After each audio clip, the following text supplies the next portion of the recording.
Hello and welcome to my channel. मैं ना for BCom student में आज आपके लिए बहुत ही इंटरेस्टिंग वीडियो लेके आई हूँ, जिसके अंदर हम करेंगे examination question for income tax का। इसके पहले की जो एग्जामिनेशन क्वेश्चन थे इनकम फ्रॉम सैलरी के, वो मैं पिछली वीडियोस के अंदर कवर करवा चुकी हूँ। उनका लिंक मैं आपको डिस्क्रिप्शन में डाल दूँगी अगर आपने नहीं देखी है। तो आज हम करेंगे examination for question income from salary का। और भी अगर आपको किसी भी सब्जेक्ट के नोट्स चाहिए जो बीकॉम से रिलेटेड, तो आप मुझे कमेंट सेक्शन में बता सकते हैं, मैं आपको ज़रूर अवेलेबल करवाऊंगी। और अगर आप चैनल पे नए हैं तो पहले चैनल को जाकर सब्सक्राइब करें और बेल आइकन प्रेस करें फॉर न्यू अपडेट्स। हम स्टार्ट करते हैं। Explain the following. The provision of income tax act regarding the free education facilities. जो प्रोविज़न बनाए गए हैं फ्री एजुकेशन फैसिलिटीज़ के लिए, वो प्रोविज़न्स, ये एमडी यूनिवर्सिटी के अंदर क्वेश्चन आया हुआ है। उसके बाद the tax treatment of medical facilities produce to employees. जो tax treatment medical facilities employees को दी गई हैं वो। उसके बाद benefit medical define medical benefits. हमें जो मेडिकल बेनिफिट्स जो मिलते हैं उनको डिफाइन करना है। सबसे पहले the provision of income tax regarding free education facilities. सबसे पहले कि जो प्रोविज़न बनाया गया है फ्री एजुकेशन फैसिलिटीज़ के लिए वो एज फॉलोइंग। सबसे पहले education and training facilities to employ. Education और ट्रेनिंग फैसिलिटीज़ दी गई एम्प्लॉयज़ को। जो अमाउंट ट्रेनिंग देने के लिए, जो ट्रेनिंग फैसिलिटीज़ देने के लिए जो अमाउंट पे की जाती है वो टैक्सेबल नहीं होती है, उसके ऊपर कोई टैक्स नहीं लगता है। Education facilities employer institution. Education facility employer institution के अंदर दी जाए और ओवन मेंटेन करे एम्प्लॉय उन सब चीज़ों को अपने आप मेंटेन करे तो then value of perquisite in cases के अंदर वो वैल्यू दी जाएगी। वो है where education facilities provide did to employer children. जब एजुकेशन फैसिलिटी प्रोवाइड की गई हो उसके चिल्ड्रंस को। If most education done does not exceed. जब उसकी जो एजुकेशन है वो एक्सीड नहीं हो 1000 से पर मंथ पर चिल्ड्रन। एक चिल्ड्रन की मतलब दो अगर बच्चे हैं तो दोनों के हज़ार रुपए होने चाहिए। अगर एक चिल्ड्रन है तो उसकी 1000, दो है तो उनकी भी 1000, तो पर मंथ उनका 1000 रुपए उसकी एजुकेशन कॉस्ट होनी चाहिए। Then amount is chargeable to tax is nil. तो जो वो अमाउंट होगी चार्जेबल जो होगी वो टैक्स, उसके ऊपर कोई टैक्स नहीं लगेगा, उसके ऊपर नील कोई भी टैक्स नहीं लगेगा अगर उनकी अमाउंट जो उनकी एजुकेशन की जो खर्चा है वो 1000 रुपये है पर मंथ। तो इसके बाद है एजुकेशन पे ये तो हो गया। इसके बाद है if such amount exceed 1000 per month पर चाइल्ड। अगर 1000 रुपये से ज़्यादा एक्सीड हो गई है then the amount chargeable is tax cost of education is similar institution less than 1000 is per child and less amount recover from the employ.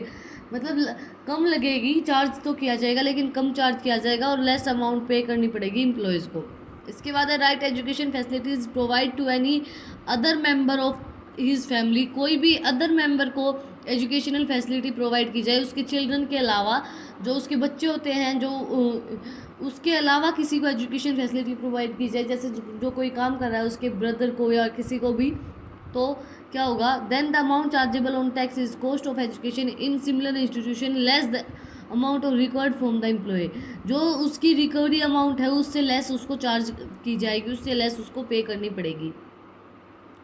इसके बाद है third point education facility provide in any other educational institution. Educational facilities जो है वो provide की जाए किसी भी अदर एजुकेशनल इंस्टीट्यूशन के अंदर। तो if school fees of a children और family members of employees is paid reimbursed by the employers then the amount chargeable is tax shall be expenditure incurred by the employees less amount recovered from the employee। जो expenditure charge किए गए हैं जो employees ने पे की है किसी भी स्कूल के अंदर, तो reimbursed employ the amount chargeable of tax. जो अमाउंट चार्जेबल होगी टैक्स के अंदर शैल बी एक्सपेंडिचर इनकर्ड, जो वो एक्सपेंडिचर इनकर्ड के अंदर आएगी और वो लेस चार्ज होगी, वो recovery from employ less recover होगी एम्प्लॉय से। इसके बाद है the tax treatment of medical facility produced to the employ. जो टैक्स ट्रीटमेंट होता है मेडिकल फैसिलिटी जो एम्प्लॉयज़ को प्रोवाइड की जाती हैं वो इसके अंदर दी गई है। ये आता है as per section 17 sub section 2 any expenses incurred by the employer on the medical treatment shall be treated as follows. Medical treatment in India. अगर आप मेडिकल ट्रीटमेंट कोई भी इंडिया के अंदर करवा रहे हैं तो it shall be fully exempted in given cases. In cases के अंदर वो फुल्ली एजम्प्टेड होगा। Medical facility provide in hospital clinic, dispensary और nursery home maintain by the employ, जो भी मेडिकल फैसिलिटी प्रोवाइड करवाई गई है नर्सरी के अंदर, क्लिनिक के अंदर, वो सब फैसिलिटीज़ फुल्ली एग्जम्प्ट होंगी टैक्स के अंदर, उनके अंदर कोई भी टैक्स पे नहीं करना पड़ेगा। उसके बाद है reimbursement of medical bills of any hospital maintain by the government, local authority in hospital, dispensary, clinic और nursing homes approved by the government, जो अप्रूव कर दिया है गवर्नमेंट ने कि हाँ हम इनके कोई भी टैक्स चार्ज नहीं किए जाएंगे, चाहे वो नर्सरी के अंदर है चाहे वो कोई क्लिनिक के अंदर है, तो उसके ऊपर भी कोई टैक्स नहीं पे किया जाएगा। उसके बाद है payment remuneration by the employer on the medical expenses incurred by an employ on them self his family in hospital which is approved by the chief commissioner of income tax for the prescribed disease of elements. जैसे कि अगर जो मतलब जो commissioner है tax का, जो tax काटते हैं उन्होंने, उनका कोई भी मतलब जो एम्प्लॉय है उसका कोई भी मेंबर, उसको कैंसर है, कोई बड़ी डिजीज़ से, एड्स से जूझ रहा है, तो उसको पूरी हॉस्पिटल फैसिलिटीज़ प्रोवाइड की जाएंगी, उसको पूरी मेडिकल फैसिलिटीज़ प्रोवाइड करवाई जाएंगी। वो अप्रूव किया जाएगा कि हाँ हम आपको सारी मेडिकल फैसिलिटीज़ प्रोवाइड करवाएंगे। इसके बाद है health insurance premium paid by the employer for his employ for any family member, health insurance pay किया है किसी भी फैमिली मेम्बर के लिए एम्प्लॉय ने, तो वो भी फुल्ली एग्जम्प्ट होगा टैक्स के अंदर, उसके ऊपर कोई टैक्स नहीं लगेगा। उसके बाद है मेडिकल ट्रीटमेंट आउटसाइड इंडिया, अगर आप मेडिकल ट्रीटमेंट जो है वो आउटसाइड इंडिया के अंदर करवा रहे हो, अब तक हमने पढ़ा था कि मेडिकल ट्रीटमेंट अगर इंडिया के अंदर हो तो वो फुल्ली एग्जम्प्ट होगा। इन कंडीशन के अंदर जो ये 4 कंडीशन दी गई है इनके अंदर the following expenditure incurred by the employ on the employees are any member of a family shall be fully exempted, किसी भी मेंबर का जो एम्प्लॉय है वो इनकर्ड हुआ है तो वो फुल्ली एग्जम्प्टेड होगा, उसके ऊपर कोई टैक्स नहीं पे किया जाएगा। अगर ट्रीटमेंट उसका आउटसाइड हो रहा है तो medical expenditure any amount expenditure incurred from the medical treatment shall be exempted to extend permitted by RBI. अगर वो ट्रीटमेंट हो रहा है, कोई भी ट्रीटमेंट हो रहा है, तो अगर वो गवर्नमेंट ने उसको परमिशन दे दी है वो, तो फिर वो आरबीआई ने अगर उसको परमिशन दे दी है फुल्ली, तो उसके ऊपर कोई टैक्स पे नहीं किया जाएगा। उसके बाद है cost of travel any amount of expenditure incurred towards travel of patent of any attended care taker shall be exempted only, जो भी टेक केयर होती हैं वो सारी एग्जम्प्टेड होंगी ट्रैवल के अंदर, पेशेंट की या किसी की भी जो टेक केयर है वो सारी एग्जम्प्टेड होंगी। The expenses made by the medical treatment to and stay in abroad, जो एक्सपेंसेस मेड किए गए हैं, आप स्टे अब्रोड के अंदर स्टे किए हैं तो वो एग्जम्प्टेड होंगे, वो अप्रूव किए जाएंगे RBI of the bank, reserve bank of India RBI के थ्रू।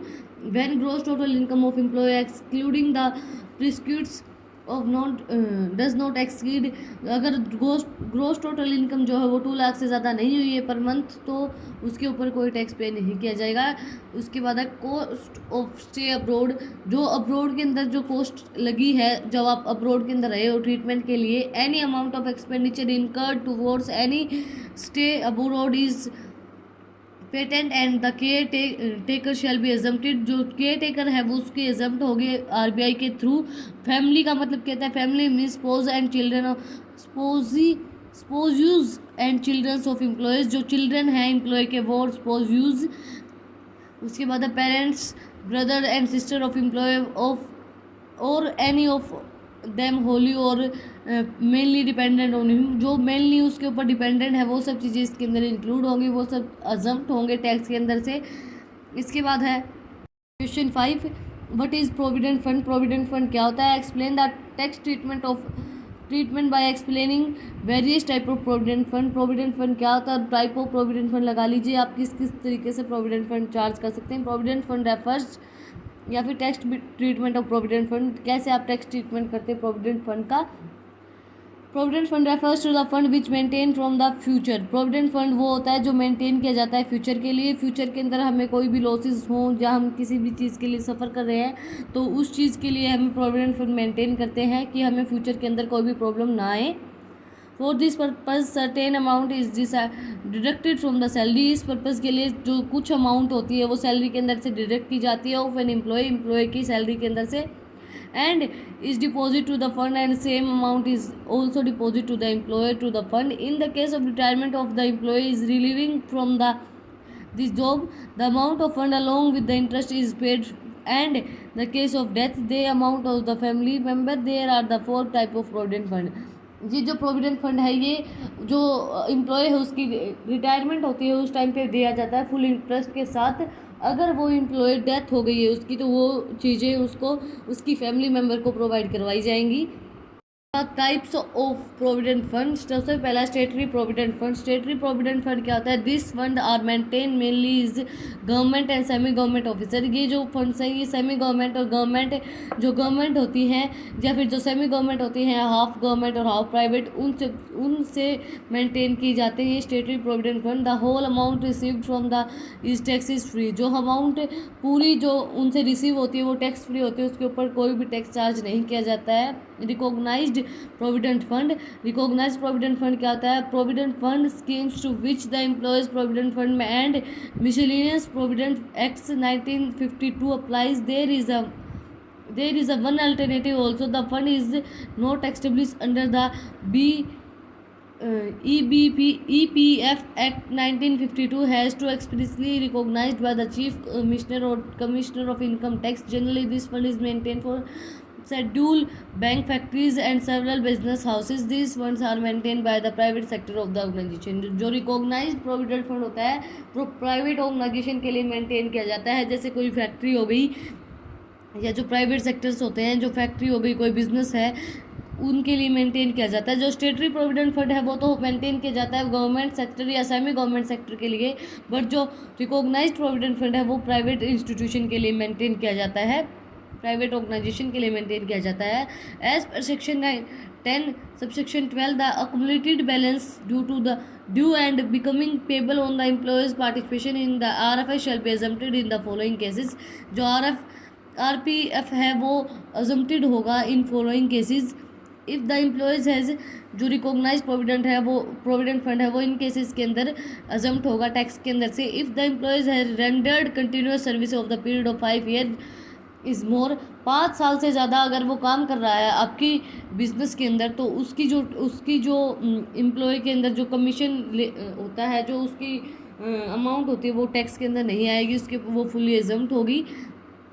उसके बाद if service is not rendered of continuous, अगर वो सर्विस 5 साल से ज़्यादा नहीं कर रहा है तो which is treatment as a reason will health, या तो उसकी कोई हेल्थ इशू हो तो वो 5 साल से ज़्यादा आपके वहाँ काम नहीं कर पाया। Business of the employees is discounted, या फिर बिजनेस ऑफ एम्प्लॉयज़ ने डिस्काउंट दिया, बिजनेस ने डिस्काउंट दिया एम्प्लॉयज़ को, या for any other reason beyond control of employ, या फिर कोई अदर रीज़न हो।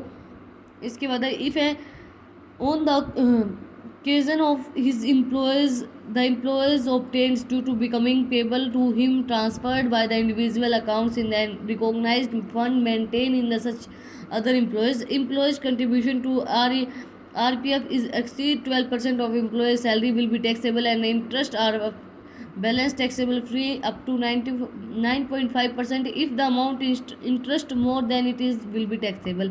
अगर इनसे 12% से या 9.5% से ज़्यादा होता है तो वो इंटरेस्ट जो होता है वो टैक्सेबल होता है, उसके ऊपर टैक्स चार्ज किया जाएगा अनरिकॉग्नाइज्ड प्रोविडेंट फंड के अंदर। इसके बाद अनरिकॉग्नाइज्ड प्रोविडेंट फंड है। This fund can be maintain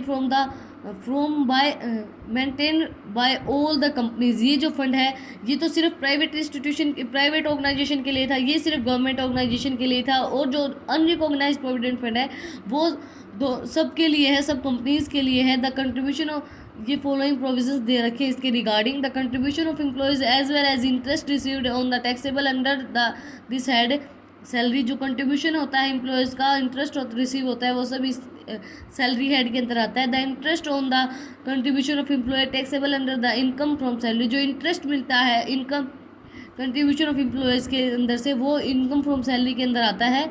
the contribution of employees is complex tax free. जो कंट्रीब्यूशन ऑफ एम्प्लॉयज़ होता है वो कम्प्लेक्सली टैक्स फ्री होता है। इसके बाद public provident fund. Public provident fund क्या होता है? There is a no contribution of employ in provident fund.